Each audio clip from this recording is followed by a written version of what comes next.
मित्रों, मैं डॉक्टर वेद प्रकाश भारद्वाज आपके लिए एक नया एपिसोड लेके आया हूं। How to write a research proposal, यानी शोध प्रस्ताव, शोध प्रपोजल कैसे लिखें। आप सब जानते हैं कि शोध कार्य बहुत आसान नहीं है अकादमिक क्षेत्र में, खासतौर पर पत्रकारिता के विषयों को लेकर के, इतिहास के विषयों को लेकर के, सामाजिक विषयों को लेकर के शोध करना हमेशा एक चुनौती रहा है।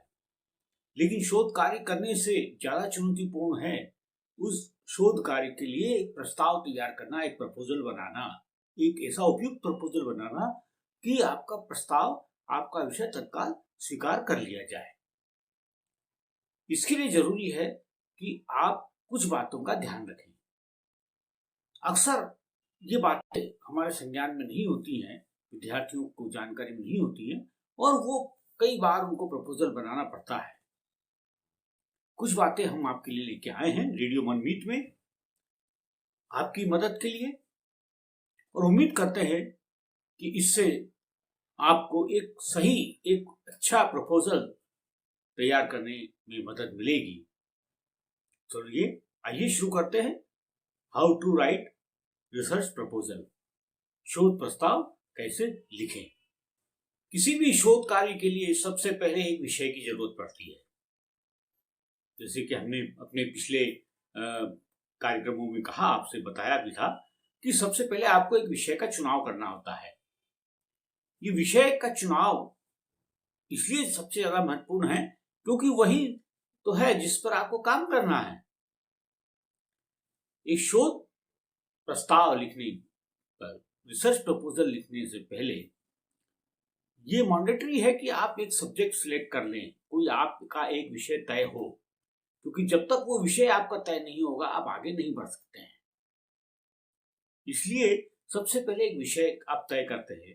अब आपका विषय तैयार है, आपको पता है कि किस विषय पे आपको शोध करना है। ऐसी स्थिति में जब आप शोध प्रस्ताव बनाते हैं, रिसर्च प्रपोजल बनाते हैं, तो सबसे ऊपर टॉप में आपको सब्जेक्ट का नाम लिखना चाहिए। उस सब्जेक्ट के नाम के नीचे आपको ये लिखना होता है कि आप किस कार्य हेतु, किस पर्पस से वो प्रपोजल सबमिट कर रहे हैं। फॉर एग्जाम्पल, आप एमफिल के लिए उसको कर रहे हैं, या पीएचडी के लिए कर रहे हैं, या आप उसको सबमिट कर रहे हैं अपने असाइनमेंट के तौर पे, तो आपको वहां स्पष्ट लिखना पड़ेगा कि उदाहरण के लिए हम पत्रकारिता की बात करें तो बीए जेएमसी के विद्यार्थियों के लिए तो वो उस पर लिख सकते हैं कि 5वें या 6ठे सेमेस्टर, 5th और 6th सेमेस्टर के लिए ये रिसर्च प्रपोजल प्रस्तुत किया जा रहा है। इसी तरह से अगर पीएचडी के लिए है तो उसके नीचे आप लिखेंगे कि यह शोध प्रस्ताव पीएचडी उपाधि के अध्ययन हेतु किया जा रहा है। एक लाइन ये रहेगी। उसके बाद आप अपने विषय का परिचय देंगे कि विषय क्या है। इस परिचय में कुछ बातों को हमें शामिल करना होता है। You must include some very important things like what is the important of your subject, why you want to do research on that subject, यानी आप उस विषय पे शोध क्यों करना चाहते हैं, उस विषय का क्या महत्व है। महत्व का मतलब उसकी आवश्यकता भी है कि ये क्यों आवश्यक है इस पर शोध किया जाना। देन आप लिखते हैं कि उस रिसर्च को करने से सोसाइटी को क्या एडवांटेज होगा, क्या लाभ मिलेगा। इस तरह से आप एक संक्षिप्त अपने विषय का परिचय देते हैं, बहुत विस्तार में नहीं पर संक्षेप में। आपको 10, 12, 15 लाइन में, 20 लाइन में आप एक उसका संक्षिप्त परिचय देते हैं कि हाँ, ये विषय क्यों महत्वपूर्ण है, इसको पर शोध किया जाना क्यों जरूरी है। इसके साथ ही आप उल्लेख करते हैं कि क्या इस विषय पे पहले कोई शोध हुआ है, और यदि शोध हुआ है तो वो उस विषय के किन आयामों को लेकर के हुआ है, क्योंकि अगर पहले से शोध हो चुका है तो फिर आप क्या करेंगे, क्योंकि शोध हमेशा कोई नया होता है। जो हो चुका है उसके किसी नए पक्ष पे, किसी नए पहलू पर काम किया जाता है। कोई नया पहलू हम खोजते हैं, वही शोध है। तो आपको पहले हो चुके उस विषय पे या उस विषय से संबंधित या उसके किसी दूसरे आयामों पे यदि पहले से कुछ शोध हो चुके हैं तो आप उनका उल्लेख कर सकते हैं, उन लेखों का जिक्र कर सकते हैं, उन पुस्तकों का जिक्र कर सकते हैं। तो ये आपका पहला बिंदु है, पहला चरण है शोध प्रस्ताव लिखने का।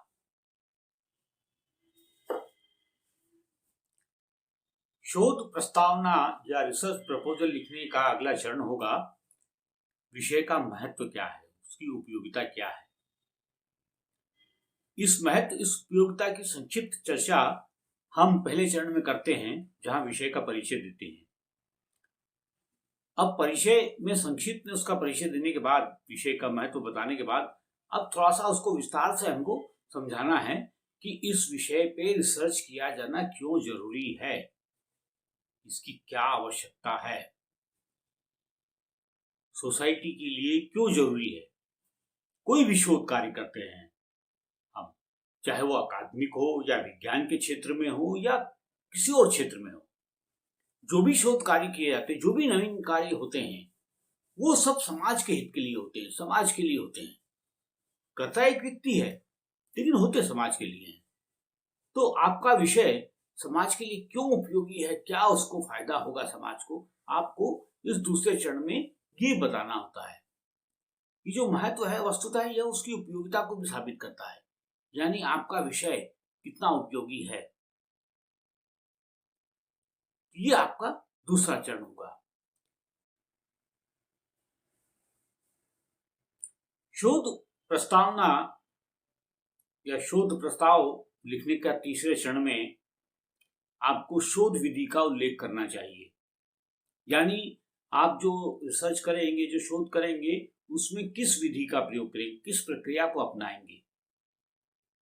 कुछ जो लोकप्रिय शोध विधियां हैं उसमें एक है, सबसे ज्यादा जो होता है विश्लेषणात्मक, यानी दिए गए तथ्यों का, आंकड़ों का या जो प्रमाण है, जो साक्ष्य हमारे पास हैं, उनका हम विश्लेषण करेंगे, उस विषय का विश्लेषण करेंगे और फिर अपना एक निष्कर्ष प्रस्तुत करेंगे।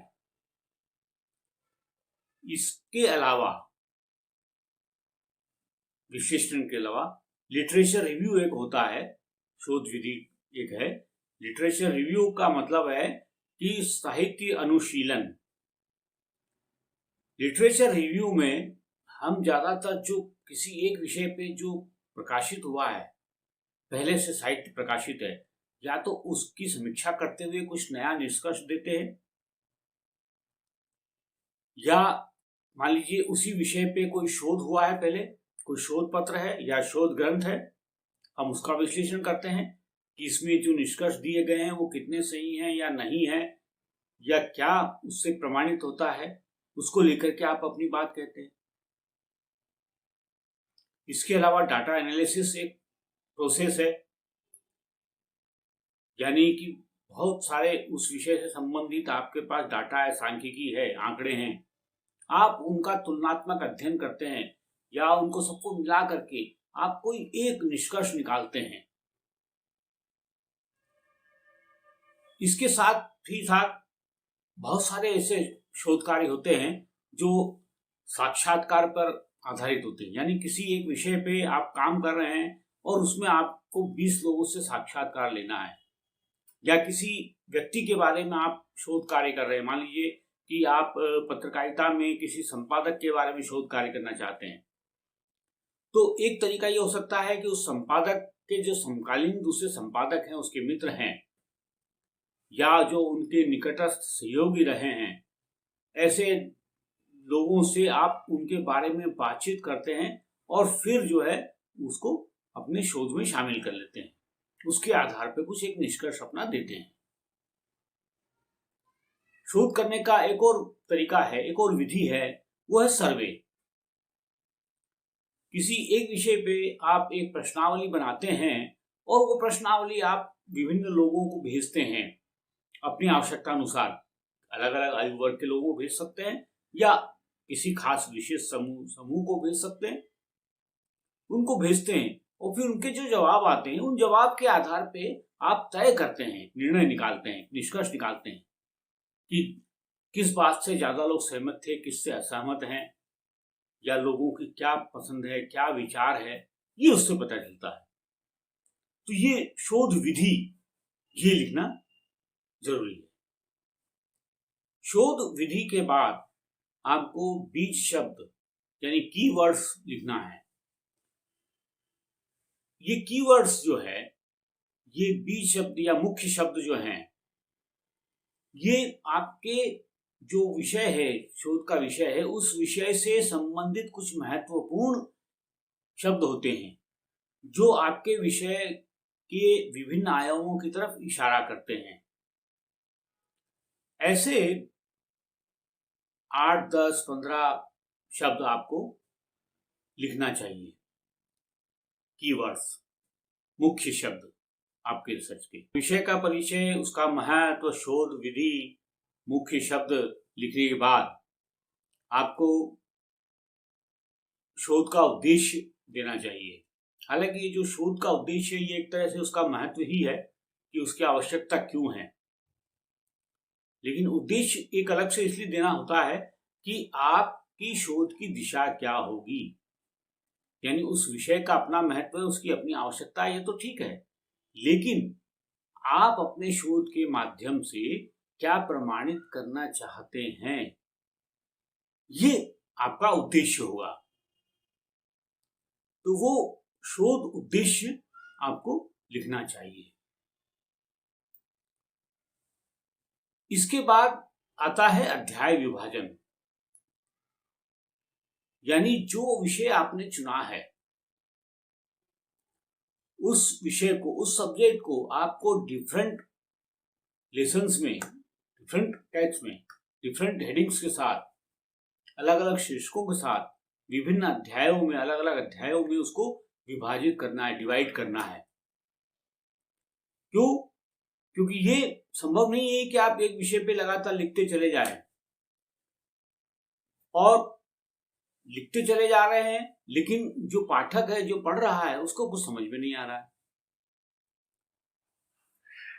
वो अव्यवस्थित है, उलझा हुआ है आपका टेक्स्ट, क्योंकि वो कोई प्रॉपर एक गाइडेंस नहीं दे रहा है पाठक को। इसलिए जरूरी है कि जो आपका शोध कार्य है वो विभिन्न अध्यायों में बटा हुआ हो, 5, 6, 7, जितना आपको उपयुक्त लगता है उतने अध्यायों में उसको विभाजित करके आपको लिखना चाहिए। और प्रत्येक अध्याय में क्या होगा, ये आपको 2-3 लाइन से ज्यादा नहीं लिखना होता है प्रस्ताव में, हर एक अध्याय के बारे में, कि इस अध्याय में आप किन बातों को शामिल करेंगे, क्या करेंगे, इस अध्याय में आपको क्या करेंगे, और हर अध्याय का अलग अलग शीर्षक रहेगा। तो इससे आपको पूरा जो शोध कार्य करने में बहुत आसानी हो जाएगी, एक चरणबद्ध तरीके से आप काम कर सकेंगे। तो सारे अध्यायों का विभाजन करने के बाद अंत में आपको एक निष्कर्ष देना होता है। ये निष्कर्ष, आप शोध प्रस्तावना में खाली शब्द लिखते हैं निष्कर्ष, लेकिन निष्कर्ष क्या होगा ये आपका शोध कार्य करने के बाद तय होता है, ये उसके बाद की प्रक्रिया है। लेकिन एक अध्याय का नाम आपको निष्कर्ष वहां पर बनाना होता है। उसके बाद एक संदर्भ सूची देनी होती है शोध प्रस्ताव में। ये जरूरी नहीं है कि वो सारे ही संदर्भ उसमें हों जो बाद में आप शामिल करने वाले हैं, लेकिन कुछ 5, 7, 10 संदर्भ आपको उस विषय के से जुड़े हुए वहां पे कुछ संदर्भ किताबें, कुछ किताबें हों, कुछ पत्रिकाएं हों या समाचार पत्र हों, जहां से भी आप सामग्री लिए प्राथमिक तौर पे, जहां से आपको उस विषय पे काम करने की प्रेरणा मिली, जो आइडिया मिला, तो ऐसी चीजों को आप उसमें संदर्भ सूची में शामिल करें। उसके बाद पूरा सब लिखने के बाद आपको अपने प्रस्ताव में सीधे हाथ की तरफ अपना नाम, आपकी कक्षा, आपका महाविद्यालय यानी आपके कॉलेज का नाम ये लिखना चाहिए। और बाईं तरफ आपके गाइड कौन है, शोध कौन करवा रहा है आपको, कौन मार्गदर्शन कर रहा है, शोध निदेशक कौन है, उसका नाम और कॉलेज का नाम, विभाग का नाम, ये वहां पे लिखना चाहिए। तो इस तरह से कुल मिलाकर के एक शोध प्रस्ताव आपके बनाने का एक तरीका क्या हो सकता है, कैसे आप स्टेप बाय स्टेप उसको बनाएंगे, ये इस पर हमने आज बातचीत की। उम्मीद करता हूं कि इससे आपको शोध प्रस्ताव बनाने में काफी सहायता मिलेगी। ये आपका चैनल है, हम चाहते हैं कि ये चैनल बढ़े, आप चाहते हैं अगर चैनल बढ़े आगे तो इसे दूसरों को भी शेयर करें, सब्सक्राइब करें, लाइक करें, कमेंट्स करें। आप अपने दूसरे मित्रों से इसको शेयर करें, ऐसे विद्यार्थियों के साथ भी शेयर करें जो शोध करना चाहते हैं या जिन्हें चाहे वो पीएचडी के लिए हो या एमफिल के लिए हो या असाइनमेंट के तौर पर उनको शोध करना होता है। इससे शायद उनकी कुछ आप भी मदद कर पाएंगे। तब तक के लिए सिर्फ इतना ही। अगले कुछ और एपिसोड में हम शोध कार्य के संदर्भ में ही बातें और करेंगे, कुछ और चीजें लेके आएंगे आपके लिए। तब तक के लिए हम विदा लेते हैं। धन्यवाद।